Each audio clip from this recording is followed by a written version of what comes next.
what comics did with sidekicks. They were there for humor. They were there to give the hero someone to talk to give the people reading the comics someone they could relate to easily. Is that a question? Yeah. Did Marvel just not do as much with sidekicks as DC in general? No, Marvel did not do as much. In the 40s, Marvel did superheroes. Then in the 50s, Marvel Comics actually became a group called Atlas, and they started doing more war books or horror books or westerns or romance or whatever the flavor of the week was. So they didn't do much in the way of sidekicks at that point, because you're doing a monster book. This month we're doing something with this monster. Next month we're doing something with another monster. There were no there were no continuing characters, so there was nothing to do a sidekick with. Likewise with romance comics, they would do 4 or 5 stories per issue, but each one was totally unrelated, so they wouldn't have a sidekick. Mike, is that why DC would become a predominant comic book producer? Because they stuck with a formula, whereas Marvel did more playing around with fads? That's an interesting theory. We don't know for certain. That is a very common theory. The thing is, DC was very successful in superheroes because they created or had brought to them the characters of Superman and Batman and Wonder Woman, which were all extremely popular. A lot of the superheroes that had any sort of powers were patterned after Superman. A lot of the heroes that were patterned or that were non-powered were patterned after Batman. A lot of the characters that were female were patterned after Wonder Woman. They were, in most cases, the first and most iconic version of those characters.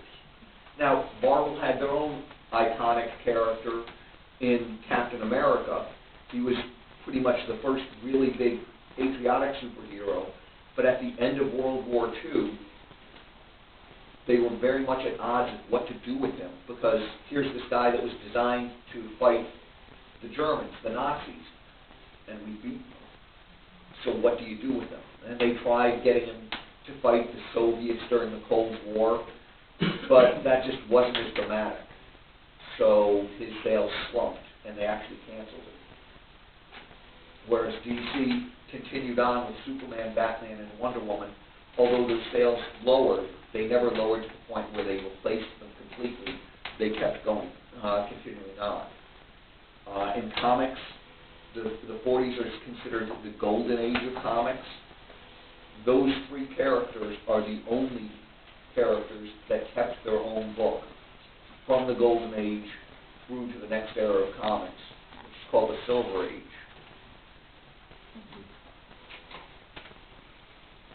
Any other questions so far? I'm doing that good. Okay. Either that or you're all falling asleep. Okay, now we're going to move on a little bit to the Silver Age of comics. We turn the page. At this point, I'm going to be dividing things into what DC did versus what Marvel did, because it became very different in the Silver Age. First, I'll give you a little bit of background on why they changed ages. As I said already, Superman, Batman, and Wonder Woman were the only characters that continued on through. Most comic books stopped being superhero comics. They did a lot of funny animal stuff. They did a lot of TV shows as TV was starting to become popular. They did a lot of comics based on movies. You know, you could find Woody Woodpecker, you could find Little Lulu, you could find Bugs Bunny, Porky Pig. They did a lot of westerns. They did a lot of war books, all sorts, but very few superheroes. Then DC Comics started trying to bring back some of their superheroes. This was started by a gentleman named Garner Fox, who was a huge fan of superheroes from early on. He was also an early science fiction writer and, more importantly, editor. So he knew a lot of the early science fiction writers. He became an agent for those writers when they were trying to publish. And then he got a job at DC Comics. He decided to bring some of his science fiction writers in to reinvent superheroes.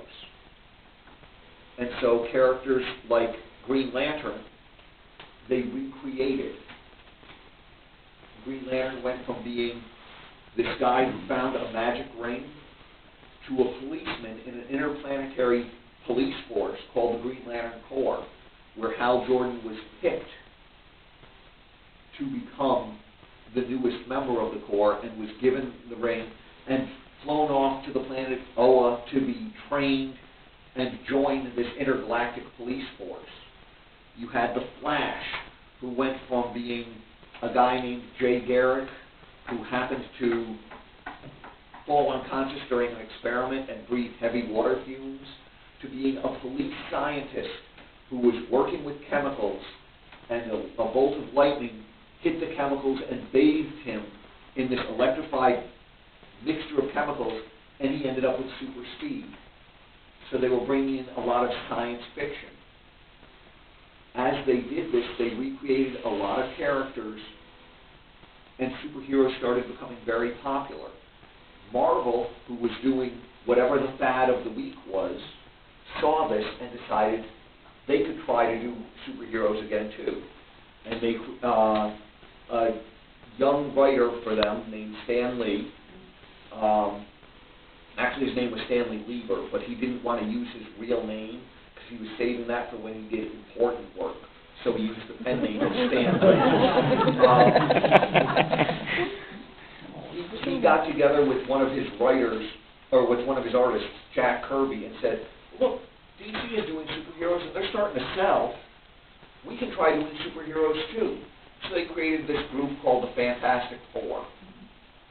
And you can see they were sort of hedging their bets because monster books was what was popular at the time, so they created one character, the Thing, who was very monstrous.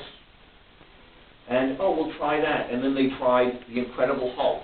Again, here's a monster that's going to be a hero. And then they also created Thor and Spider-Man and a whole realm of things which boosted the popularity of comics way back up. That's why they call it the Silver Age. Because in the Golden Age, they were very popular, they waned, and then the Silver Age, they bounced back up. Silver Age of comics is generally considered early 60s through 70s.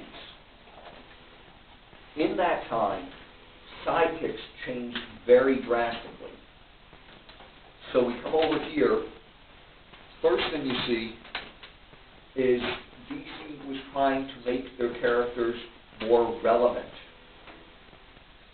So Speedy in Green Lantern, Green Arrow, or Green Lantern co-star in Green Arrow, ends up taking drugs, actually becomes a heroin addict in this issue.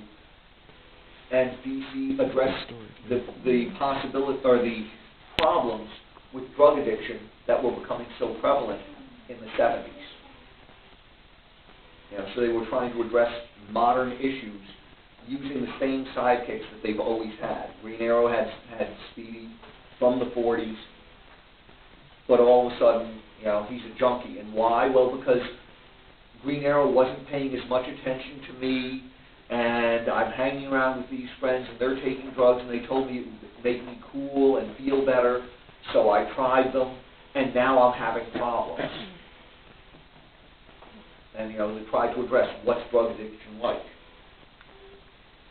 Likewise, Jimmy Olsen grew up. Instead of being this bumbling kid that always needs help, he became Mr. Action. And he could solve problems on his own without Superman's help. Now, for Jimmy Olsen, it was a slow change. He started off, every Jimmy Olsen story had Superman coming in to save the day, and then they slowly weaned him away from Superman, where occasionally He would be a James Bond type agent, using all sorts of gadgets, and solve the problem without himself, or without Superman coming in to save him. Until you get to the, early 70s, and this comic, Superman Family, is from 1971, if I remember correctly, where he's telling Superman, go away, I don't need your help, I can solve this problem on my own.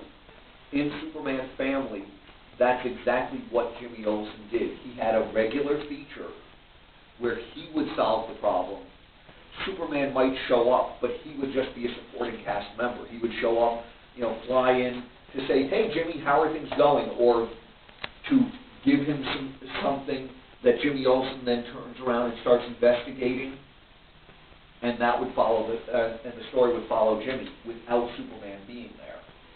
So you can see the characters were starting to grow up and take on their own life.